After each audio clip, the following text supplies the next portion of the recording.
Querido Padre que estás en el cielo, Señor, gracias porque decimos el cielo, pero sabemos que tú estás entre nosotros también. Es por eso que este lugar es un pedacito también de cielo. Bendícenos en esta noche. Mira, Señor, venimos hasta aquí para reposar en tus manos. Venimos buscándote. Venimos para entregarte nuestro corazón. Podríamos estar en nuestra casa ahora con los pies al aire, descansando, viendo un programa de televisión, o hablando con un familiar, o sencillamente descansando o durmiendo. Pero hemos decidido responder al llamado de tu Espíritu Santo para venir a este lugar, porque seguramente tú tienes palabras de vida eterna para nosotros. Así que, Señor, en esta noche ayúdanos una vez más a reajustar el lente de nuestro corazón para enfocarnos y poder ver más allá de lo visible, que podamos ver el mundo de lo invisible, donde tú trabajas, y que esa ola de radiación espiritual de bendición que viene de tus manos, producto del trabajo de tus ángeles y de tu Espíritu Santo en nuestro favor, permite, Señor, que lo podamos sentir en esta hora, y de esa forma que podamos vivir en la atmósfera del cielo.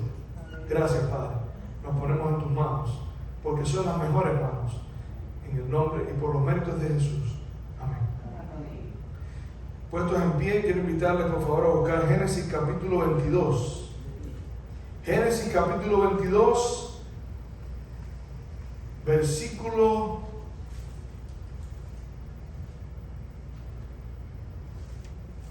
5 y 6.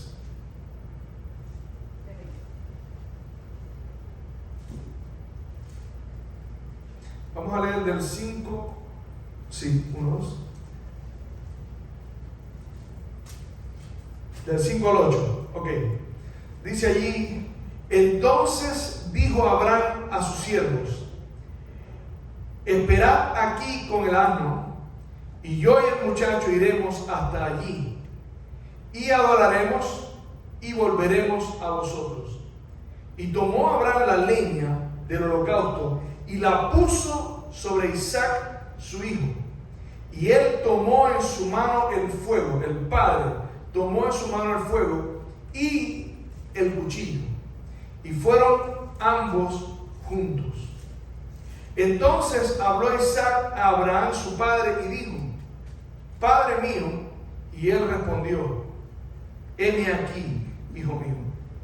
Y él dijo: he aquí el fuego y la leña, mas ¿dónde está el cordero para el holocausto? Y respondió Abraham: Dios se proveerá de cordero para el holocausto, hijo mío.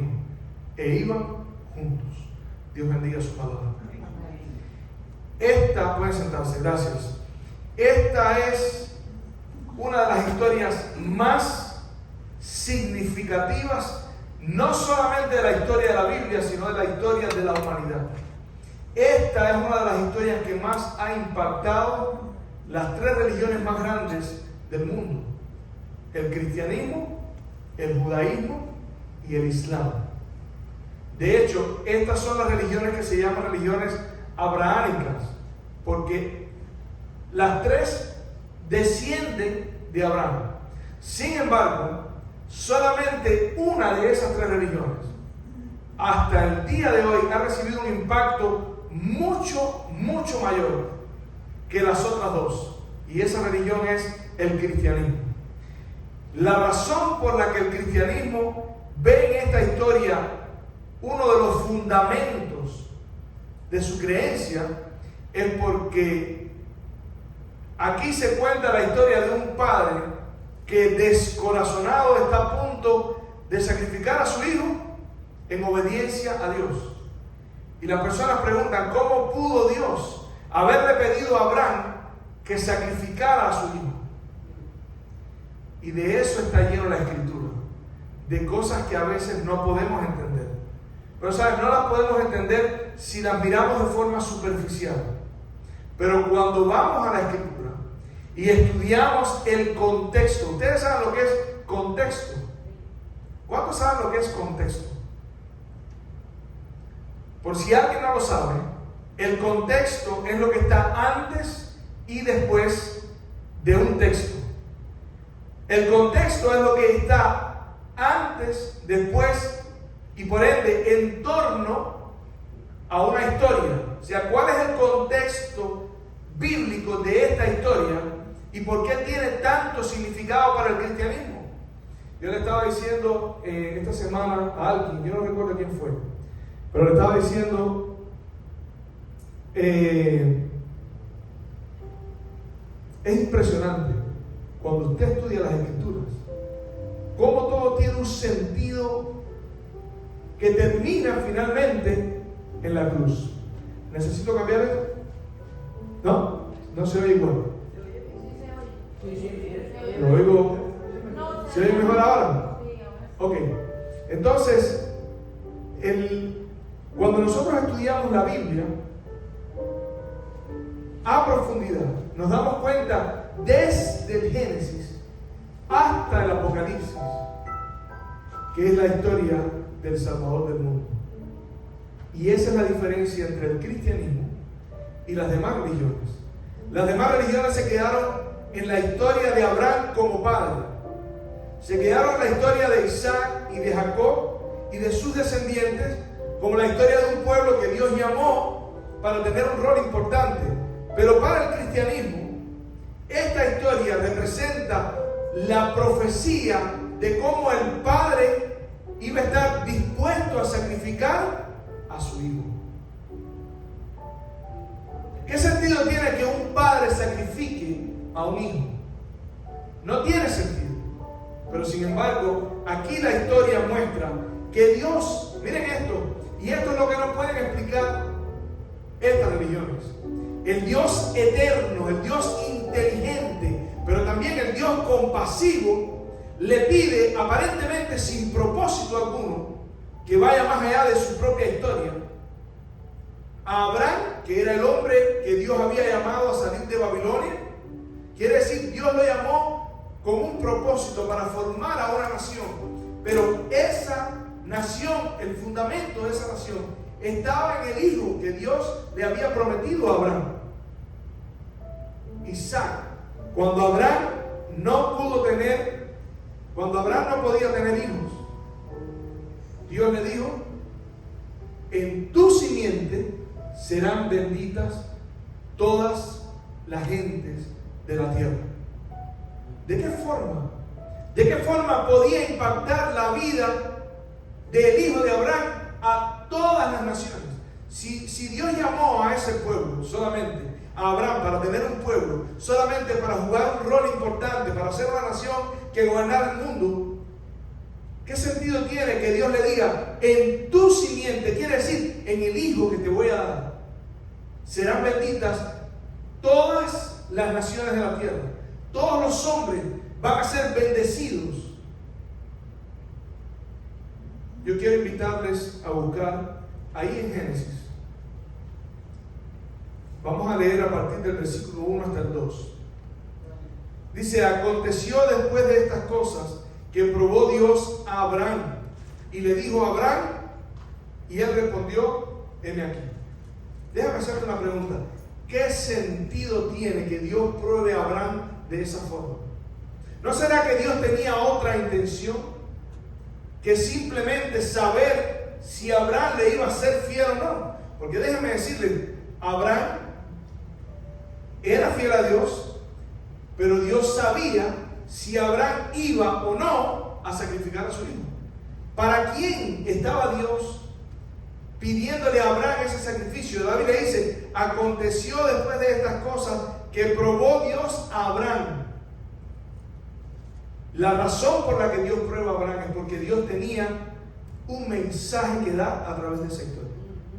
Un mensaje que llega hasta nuestros días. Un mensaje que reafirma que el Cristo en el que nosotros creemos es, como efectivamente Él dijo, el camino, la verdad y la vida.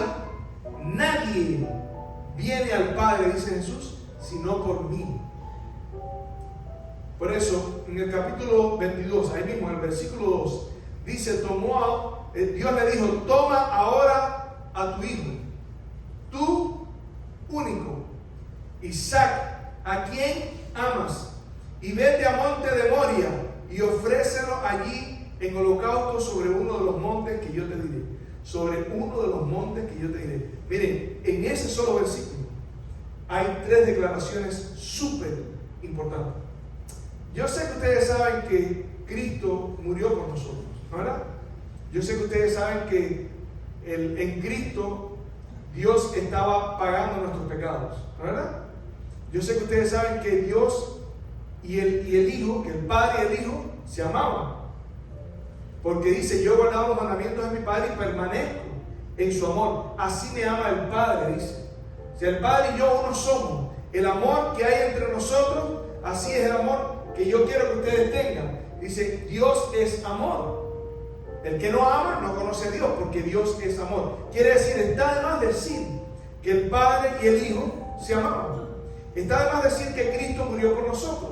Pero la razón del tema en esta noche es para mostrar cómo la Biblia en el Antiguo Testamento hacía mención de estas cosas muchos años antes de que Jesús viniese a este mundo. Y cómo el Nuevo Testamento y otras partes del Antiguo hacen eco de esto, de esta historia. Por eso, ahora vamos a entrar a buscar en lo que la Biblia enseña. Por ejemplo, miren cómo dice que Dios le dijo, toma ahora a tu hijo, tu único. ¿Saben? Todas las cosas que están en esta historia son un símbolo de lo que Cristo iba a hacer en la cruz del Calvario. De lo que iba a representar que Cristo viniese a este mundo a pagar por los hombres. Entonces, en la historia hay elementos que te hacen que nosotros no pensamos en letras, ¿ves? Nosotros pensamos en imágenes. Y las escrituras hebreas son maestras en proyectar imágenes en nuestra cabeza. Jesús era un maestro en proyectar imágenes en nuestra cabeza. Por ejemplo, cuando Jesús le hablaba a las personas, le decía, el sembrador salió a sembrar. Y la semilla que tenía en su mano, la tiró y parte de la semilla cayó en el camino.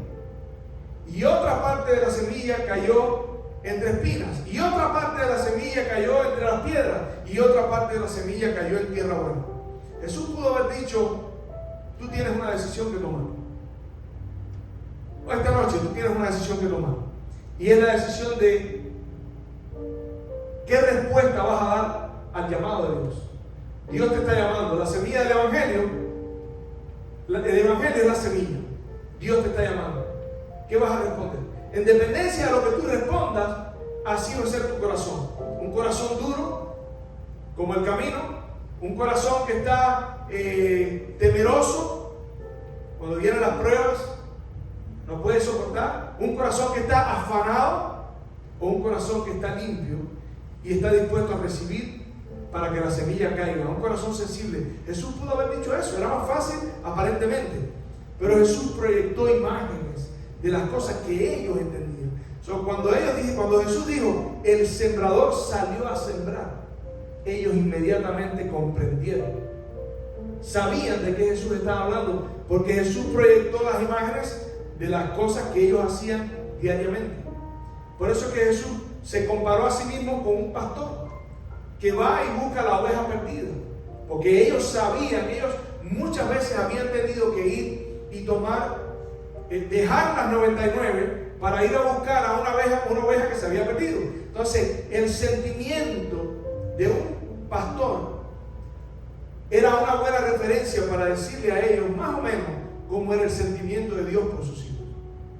¿Sí entienden? O sea, Jesús habló a través de ilustraciones. La Biblia habla a través de ilustraciones. Y esas ilustraciones muchas veces se forman uniendo un texto con el otro, uniendo una idea con la otra. Por ejemplo, aquí dice que Dios le dijo a Abraham, toma a tu hijo, tu único. ¿Por qué enfatiza tu único? Y después dice, al que amas. Y después dice, ve a monte de Moria. Ve a tierra de Moria, a un monte que yo te mostraré.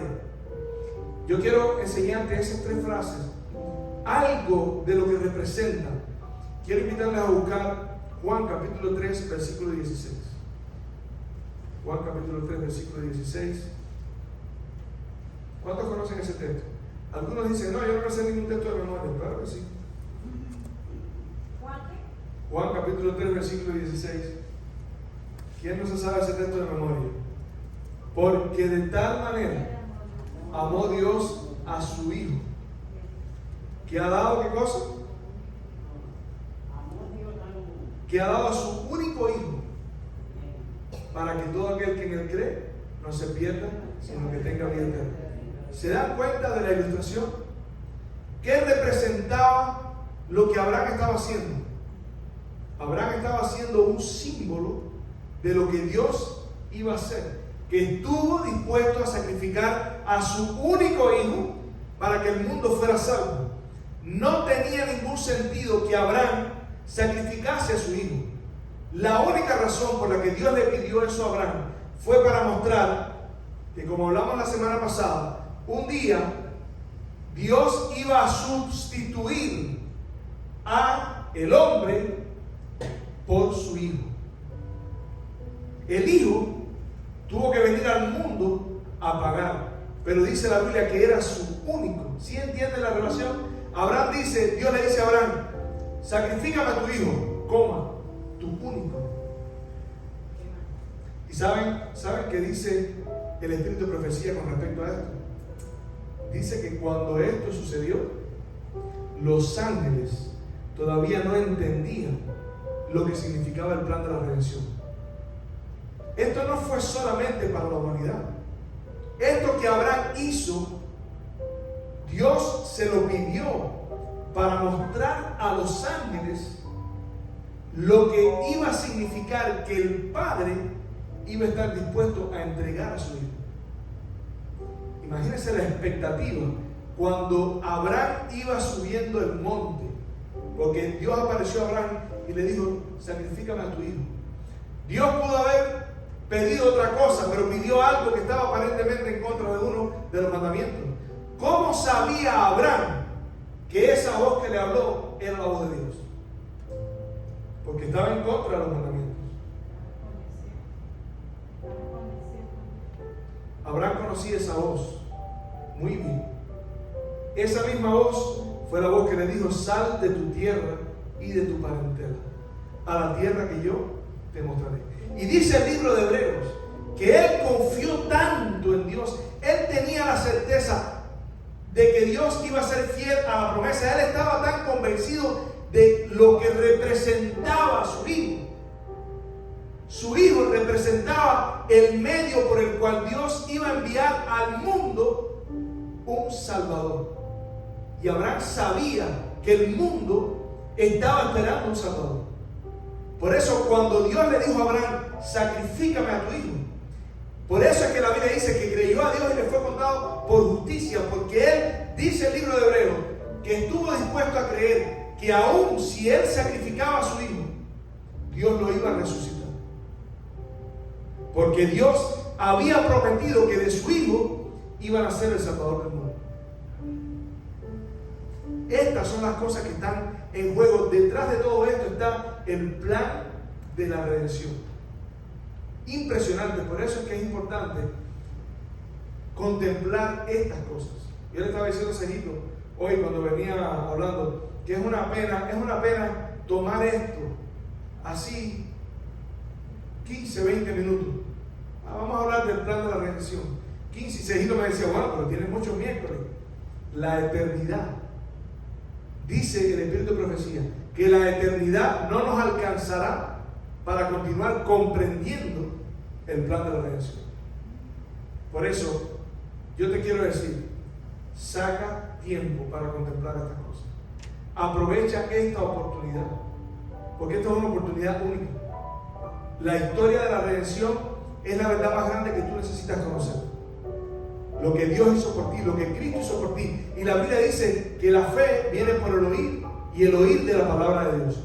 ¿Por qué? Porque cuando tú ves estas cosas y tú te das cuenta de la relación tan grande que hay entre una y la otra, cómo Dios a veces en la palabra se insinúa tu único. Un detalle. Tuya es la responsabilidad de conectar con el Nuevo Testamento. Porque de tal manera amó Dios al mundo que dio a su único Hijo, para que todo aquel que en él cree no se pierda, mas tenga vida eterna. Pero el texto sigue diciendo en Génesis capítulo 22, ¿a quién? ¿Qué cosa? A quien amas. Miren toda la descripción, o sea, cuántas imágenes está proyectando la Escritura sobre nuestra cabeza. ¿Ustedes recuerdan qué pasó cuando Jesús fue bautizado?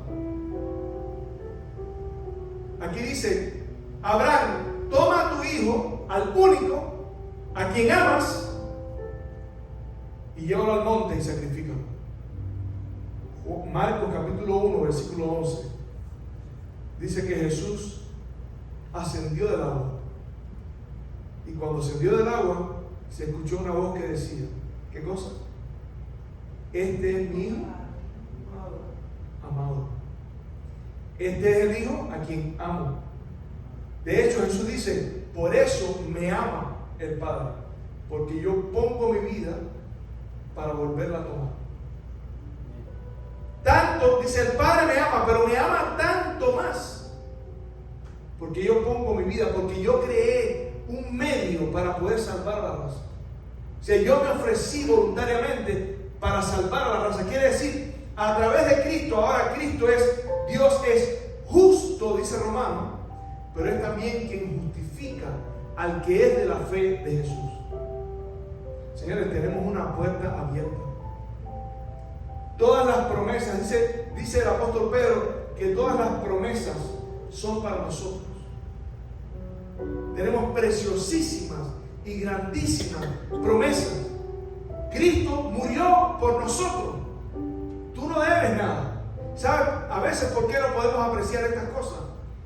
No lo podemos apreciar cuando no entendemos de dónde Dios nos sacó. Por eso es que es tan importante, escúchame esta parte, sí es importante que nosotros entendamos lo que Cristo hizo por nosotros. Tanto más importante es que todos los días tengamos esta oración. Señor, muéstrame quién yo soy. Muéstrame mi verdadera condición. Convénceme de pecado. Abre mi entendimiento. Ilumina las cámaras ocultas de mi mente, donde yo no puedo ver. Y déjame decirte, cuando eso pasa, a veces te asustas. Por eso es que el Espíritu Santo va poco a poco, en la medida que se lo vamos permitiendo. Porque hay momentos en que cuando tú descubres quién tú eres, lo que te da es deseo de llorar, en desesperación. Yo leí hace un tiempo la historia de George Whitefield, un predicador que llegó aquí a los Estados Unidos y hubo grandes reavivamientos. Y él cuenta que él pasó semanas orando y ayunando en desesperación. ¿Sabes por qué? Dice, yo veía, y lo dice este hombre, que es como decir Isaías, un profeta, alguien que vivía para Dios. Y dice, veía claramente mi orgullo, mi envidia, mi ambición, mi egoísmo. Llegué, dice, a aborrecerme a mí mismo en desesperación. ¿Sabes quién experimentó lo mismo? Martín Lutero. Martín Lutero dice que si no lo hubiesen ido a salvar, él se hubiese muerto con los castigos que se daban para poder encontrar justicia, porque se veía tan mal, se veía tan pecador, se veía tan realmente como él era. Por eso es que el Espíritu Santo, el trabajo del Espíritu Santo es convencernos de pecado, de justicia y de juicio. Por eso no te ofendas cuando yo digo aquí, si tú quieres saber quién es alguien malo, pecador, perdido, a menos que cuente con la sangre de Jesús. ¿Quieres saber? ¿Quieres conocer a alguien así? ¿Cuántos quieren conocer a alguien así? Cuando te levantes en la mañana, mírate en el espejo. Mírate en el espejo. Porque somos malos. La Biblia dice eso. No hay justo ni uno, no hay quien entienda, no hay quien busque a Dios. Todos se desviaron, a una se hicieron inútiles. Veneno de áspides, dice, veneno de serpiente hay en su boca, en su lengua. Lo que hablamos de los demás es terrible. Y sus pies corren, dice, a derramar sangre. Quebranto y desventura hay en sus caminos y no conocieron caminos de paz. Por eso es que a veces tenemos este tipo de situaciones de cargo de conciencia. No sabemos por qué. Porque todavía el Espíritu no nos ha iluminado y nos ha hecho ver cuáles son las razones por las que experimentamos esa situación de culpabilidad. Porque el pecado está en nosotros, dice el apóstol Pablo: miserable de mí, ¿quién me librará de este cuerpo de muerte? La actitud más sana que tú puedes tener y la actitud que más paz produce en tu vida es cuando tú te rindes. Porque tú reconoces, Señor, qué desastre. Pero increíblemente, algo curioso, ¿sabes qué cosa es? Que cuando llegas a ese punto, empiezas a sentir paz. ¿Cómo puede un pecador, reconociéndose lo malo que es, tener paz? Porque cuando tú entiendes el Evangelio, cuando tú entiendes lo que Cristo estuvo dispuesto a hacer por ti, al tiempo que tú reconoces cuán terrible y cuán merecedor de la ira de Dios tú eres, también reconoce que esa ira un día cayó sobre otra persona. Y ahora dice que Dios no tiene nada en tu contra. Dios, por amor, hizo ese milagro. Dice: grande es el misterio de la piedad. Dios fue manifestado en carne, pero fue manifestado en carne para que, viniendo a los suyos, dice, a los suyos vino y los suyos no le recibieron. Y aquel verbo, dice, fue hecho carne y habitó entre nosotros y vimos su gloria. Gloria como ¿de quién? Del único, del Padre, del unigénito. Ese texto también dice eso. El amor entre Cristo y el Padre se mantuvo todo el tiempo, hasta la cruz. Y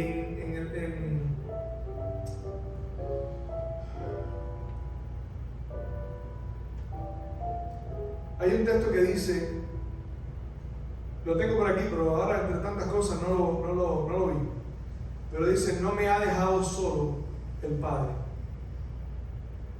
¿Cómo iban Abraham e Isaac? Dice: e iban juntos. Así fueron juntos el Padre y el Hijo a la cruz. Jesús fue a la cruz y recibió el castigo que nosotros merecíamos, pero el Padre sufrió con el Hijo. Fue una crisis. En el cielo hubo una crisis. Dice que los ángeles, llegó un punto en que no quisieron seguir mirando. Un solo ángel hubiera bastado para destruir a esa multitud. Pero se necesitaba el sacrificio, y Jesús le dijo a los apóstoles: ahora yo puedo pedir 12 legiones de ángeles, una por cada uno de ustedes, para parar esto. Pero ¿cómo entonces se cumplirían las escrituras que es necesario que suceda? Si yo no muero, tú no tienes esperanza. Por eso es que es importante cambiar de Cristo. Yo quiero el Cristo que se queda en la cruz, no el Cristo que baja y pone venganza merecida sobre quienes lo oprimían. ¿Sabes por qué? Porque al final, entre esa multitud también estabas tú. Entre esa multitud también estaba yo. Por eso es que es tan importante entender estas cosas. Y por último, lo otro que dice es que Dios lo mandó a un lugar que se llama el monte, la tierra de Moria. Y dice: y allí vas a sacrificar a tu hijo en uno de los montes que yo te mostraré. Familia, esto es impresionante. Tienen que leer las escrituras. Muchos años después, el ángel de Jehová estaba con la espada desenvainada contra Israel. ¿Se acuerdan de la historia? que murieron 74,000 personas. Y David preguntó, Señor, ¿por qué? Si ellos no hicieron nada, fui yo. Y Dios le dijo una cosa interesante a David. No lo voy a leer por el tiempo, pero tengo los textos aquí. Le dijo, ve a la yarda de Arauna Jebuseo. ¿Sabes quién era Arauna Jebuseo? Era un jebuseo, porque esa tierra llegó a ser de los jebuseos. ¿Sabes lo que pasó? Después que Abraham sacrificó simbólicamente a su hijo allí, los hombres hicieron del lugar donde Abraham sacrificó a su hijo un lugar de adoración y de sacrificio de seres humanos. Y el diablo se apoderó de ese territorio. Ese territorio llegó a ser de los jebuseos. Y cuando los hijos de Israel vinieron a pelear contra los paganos que habían en esa tierra, contra los pueblos de esa tierra, sacaron a todo el mundo, pero no a todo el mundo, y una de las tribus que se quedó era la tribu de jebuseos. Y ellos convivieron con los israelitas hasta que llegó el rey David.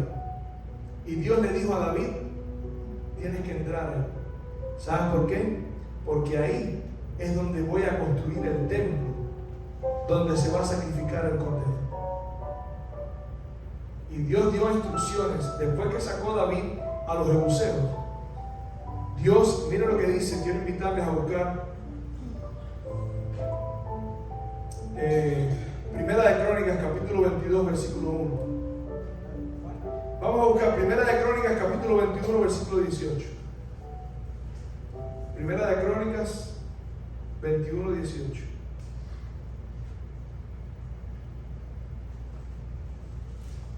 Todas las historias que están en la Biblia tienen un propósito y todas indican a la cruz. Impresionante. 21, Primera de Crónicas, versículo 21, versículo 18, dice: David censa al pueblo, y el ángel de Jehová, porque no debió haber censado al pueblo, él mandó a hacer un censo en el pueblo, y Dios había dicho que no, que eso no era algo que se debía hacer.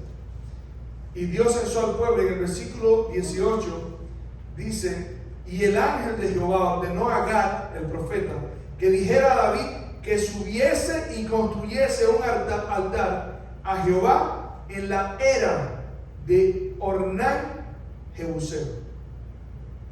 ¿Por qué Dios manda en ese lugar específicamente a que David construya un altar? Busquen Segunda de Samuel, capítulo 24, versículo 18 al 25. Segunda de Samuel 24.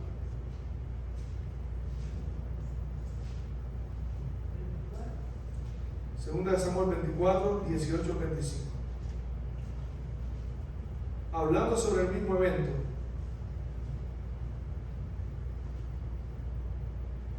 Dice: y Gad vino a David. Allá le había dicho a Gad que viniera a hablar con David. Aquí dice: y Gad vino a David aquel día y le dijo: sube y levanta un altar a Jehová en la era de Arauna. Por eso yo dije ahorita Arauna y Ornán, Jebuseo. Y subió David conforme al dicho de Gad, según había mandado Jehová, siervo que venía, Jehová. Y Arauna miró y vio al rey y a sus siervos que venían hacia él saliendo. Entonces Arauna se inclinó delante del rey, rostro en tierra. Y Arauna dijo: ¿por qué vienes a mí, señor rey, a su siervo? Y David respondió: para comprar de ti la era, a fin de edificar un altar a Jehová, para que cese la mortandad en el pueblo. ¿Cuál era la única forma en que podía parar la mortandad? Con un sacrificio. Sin sangre no hay remisión de pecado.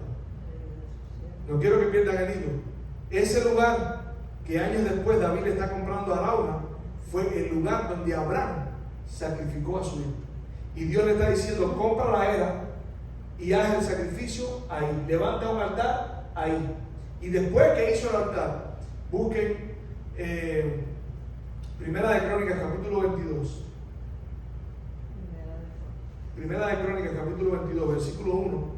Dice: y David dijo: aquí estará la casa de Jehová Dios, y aquí el altar del holocausto para Israel.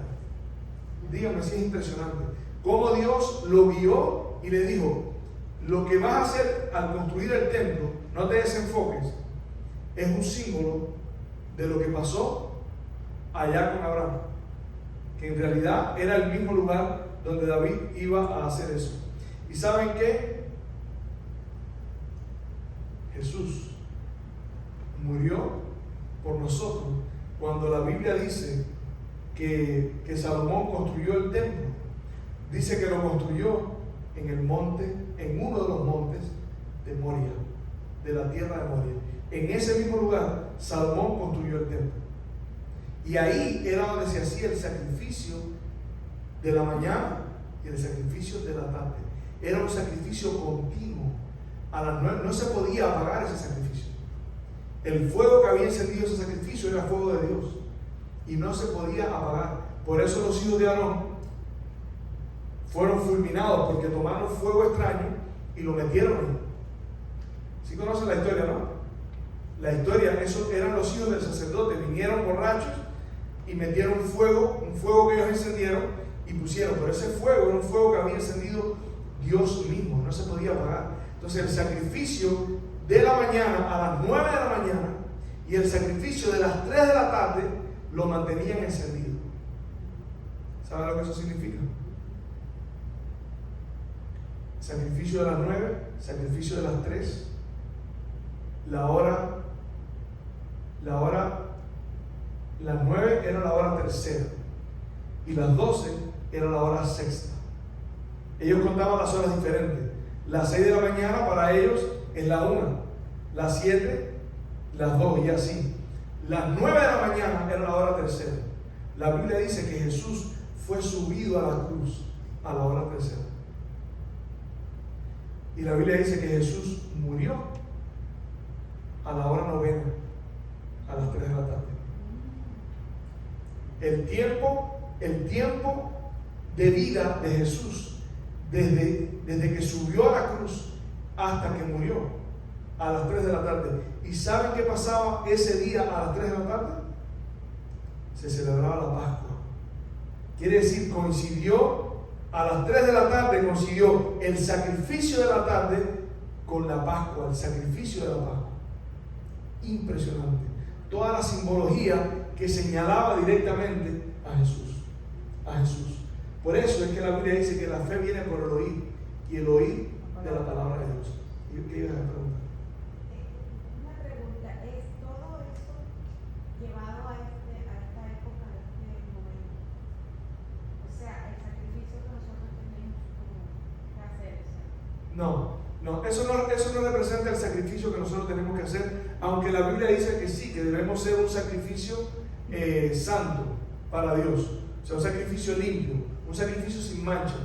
Pablo le hace esa aplicación, pero el sacrificio que hizo Abraham de simbólicamente entregar a su hijo era un sacrificio que representaba el sacrificio que Dios iba a hacer al entregar su único hijo. O sea, el sacrificio del cordero que sustituyó al hijo de Abraham, porque cuando el hijo de Abraham iba a ser sacrificado, el ángel le dijo: no lo mates, porque ya conozco que temes a Dios. Y él miró y vio un cordero que estaba enredado entre un espinal, y tomó ese cordero y sacrificó al cordero en lugar de su hijo. Entonces eso representa al cordero de Dios que quita el pecado del mundo. ¿Quién es el cordero de Dios que quita el pecado del mundo? ¿Quién? Jesús. Entonces, ¿qué es lo que pasa? Que Dios mandó, en el lugar donde se sacrificó ese cordero que sustituyó a su hijo, Dios mandó a construir años después, más de 1000 años después, el templo de Jerusalén, que fue destruido por Nabucodonosor y después fue reconstruido nuevamente por los que vinieron del exilio. Ahí estaba el templo. Hoy en día están los cimientos de ese templo, allí, en el lugar donde Abraham estuvo dispuesto a sacrificar a su hijo. ¿Entendieron? ¿Entienden? O sea, el sacrificio de Cristo estaba representado en todas las escrituras. Ahora yo te voy a decir una cosa: si no entienden, familia, oren y pídanle a Dios sabiduría, dediquen tiempo a estudiar. Lo más importante de sus vidas no es el trabajo para buscarse la comida, no es, Porque la Biblia dice: buscar primeramente el reino de Dios y su justicia, y todas las demás cosas os serán añadidas. Porque Dios sabe que tenéis necesidad de esas cosas. Pero lo más importante es buscar la justicia de Dios. Porque cuando esta vida se te acabe, y a todos se nos acaba, a unos primero que a otros, y pasemos al descanso, nuestra garantía no va a ser el trabajo que hicimos, ni las cosas que ganamos aquí, sino la justicia de Cristo, que es la que nos va a garantizar que cuando Jesús venga, nosotros podemos estar entre ese grupo donde no habrá más dolor, ni muerte, ni sufrimiento, ni clamor. Que Dios les bendiga.